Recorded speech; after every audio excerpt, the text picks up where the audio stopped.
Well, welcome back to another Sunday. Just a couple of words before I kind of launch into my thoughts for this week.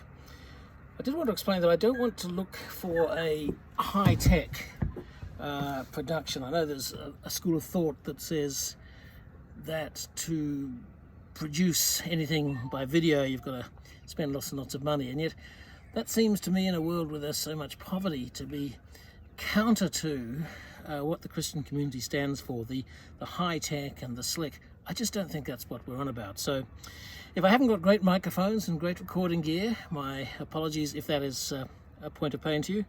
I know that stats that come through show that there is a switch-off factor in the early parts of a recording. So if you're willing to bear with me with the rudimentaries of recording, let's reflect on the fact that it's Pentecost, one of the great feasts of the year, and one that I think is, to be honest, badly handled. So it's my normal practice when preaching in a formal situation, but since COVID-19, of course, there's been nothing formal. It's partly over, thank God, in my country. But what I've been trying to do is instead be floating an idea or two across the internet. But either way, it's been my practice so far to address the lectionary readings and to meander around them, as is my style. But today, let's not. Let's find my inner free spirit, which I'm told is there. A shrink told me years ago that I should release my free spirit from the constraints of a restrictive church, and two shrinks over the years actually have told me that, and they may or may not be right. I suspect they probably were in many ways. So let's live dangerously this Pentecost. Let's think outside the triangle, or whatever it is, momentarily, if that's okay with you. A shrink? Yeah, I'll tell you more about that another time, or perhaps never. But there's been a couple of them over the years, and what angels they were. Messengers of God, that's what angels mean. But what do we do at Pentecost? Well, for a start, I'll largely, and with some apologies, ignore its Hebrew Jewish origins in Shavuot. Shavuot is a feast of joy, so is Pentecost. But for now, I'll avoid that kind of cultural appropriation of stealing anything more than we already have of the great Jewish festivals, beyond wishing our Jewish cousins in faith God's every blessing at this time of sacred harvest, this time of sacred law, this time of sacred belonging. May we one day feast together in whatever dwells ahead. Pentecost borrows, of course, heavily from Luke's telling of the Jesus story. There's an upper room, there's tongues of fire, there's glossolalia, to use the technical term, that strange phenomenon that I first encountered as a young adult and am much less impressed by now. Except perhaps it is a useful way to sidestep the complexities of the cerebral cortex and utter ecstasy, or perhaps angst.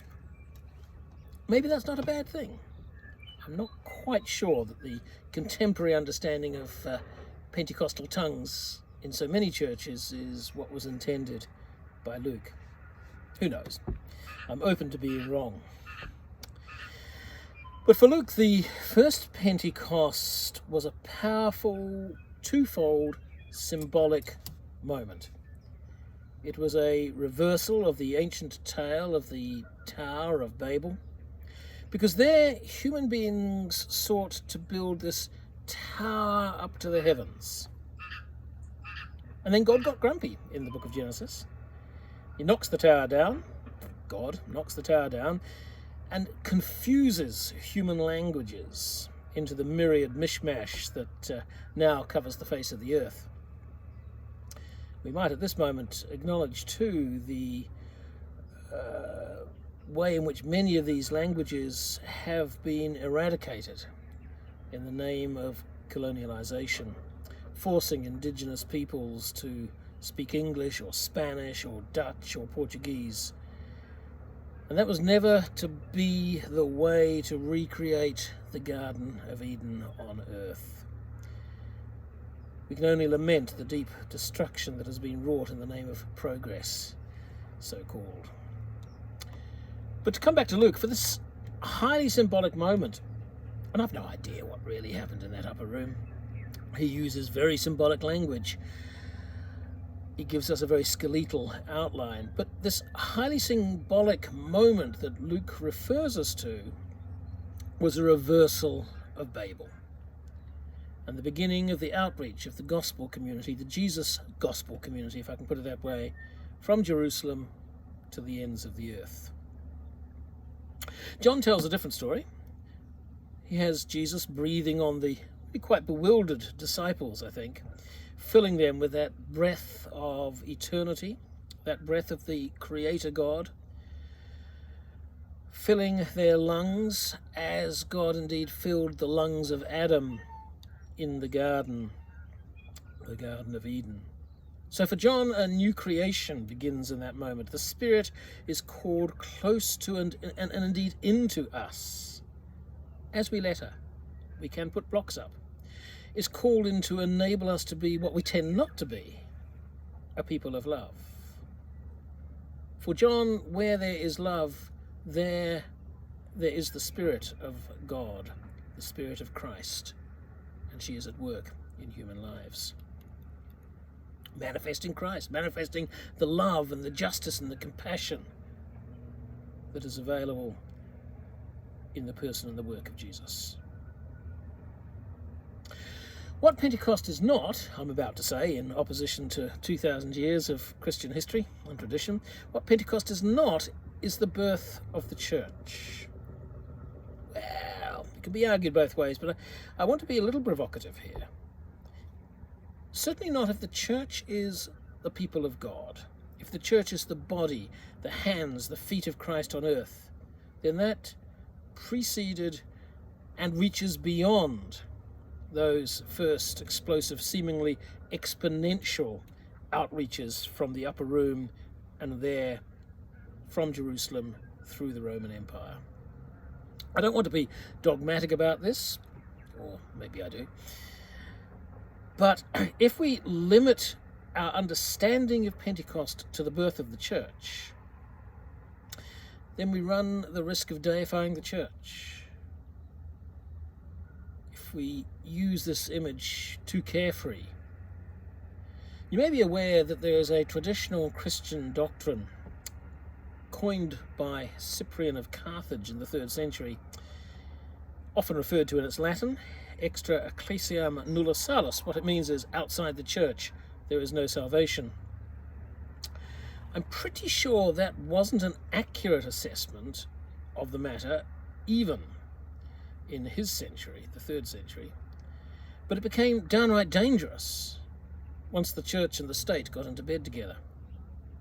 Woe, the Beatitudes might have added, to those churches with national flags in their sanctuaries, confusing the reign of God with the machinations of human reigns and kingdoms. It's bad enough turning the machinery of the church into a dispenser of eternal salvation, but from the time of the ironically named Holy Roman Empire and its successors in non-Catholic, non-Roman Catholic traditions, the message of Christendom became one of Europeanization rather than the transformation into the likeness of the humble Jesus, the humble teacher. So no, Pentecost is not, I don't think, about the birth of the church, at least in the sense of the church becoming an instrument of oppression. Certainly not that. Though it has been, it should never have been so. Across the histories of Christianity, there are too many damaged persons and cultures for that interpretation to have any gospel credibility. Abuse in many forms, oppression, exploitation, predation, these are not the work of the gospel. The empowerment in love and justice that descended on the disciples.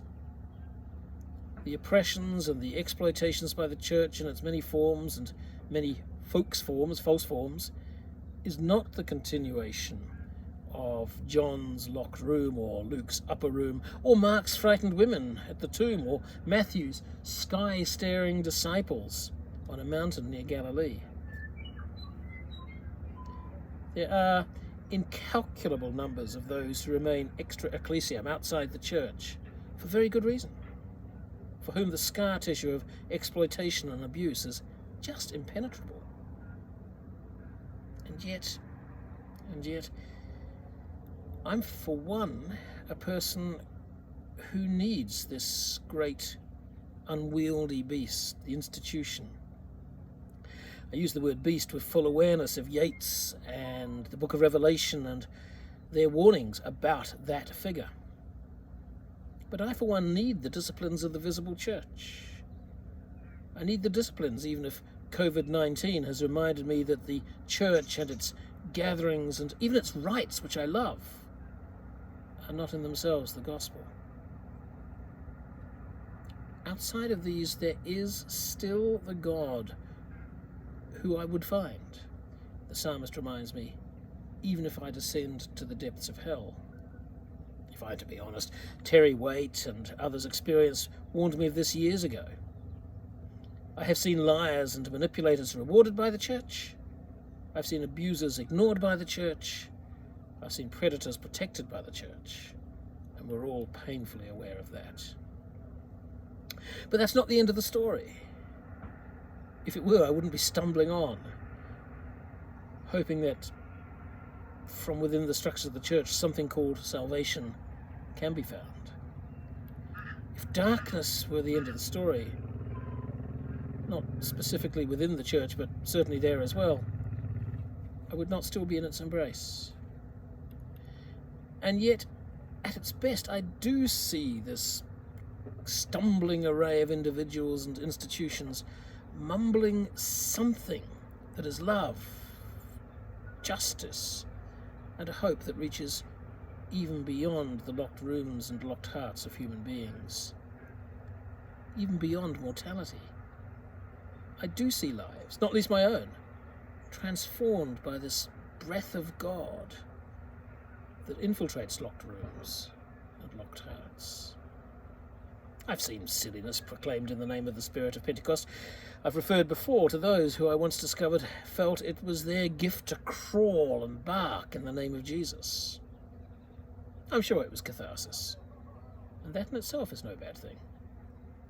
But if our spirit experiences, real or imagined, do not lead us on to be the hands and the feet of Jesus in the world around us, do not lead us on to proclaim and enact love, justice, and a hope that reaches even beyond mortality, then there's so much dross. And some of you will know that the Greek word translated as dross in the New Testament is not a polite word. So, it's Pentecost, the tui are singing, the sky is blue, and forgive me for having taken an extra few minutes and an extra few pixels. There's much chicanery and charlatanism in the name of the Spirit, as there is in the name of the Father and of the Son. But that is not the final word. John and Paul, two great servants of God, saw that the final word is love. May the Pentecostal Spirit infuse and enthuse you anew with the power to love in word and in action.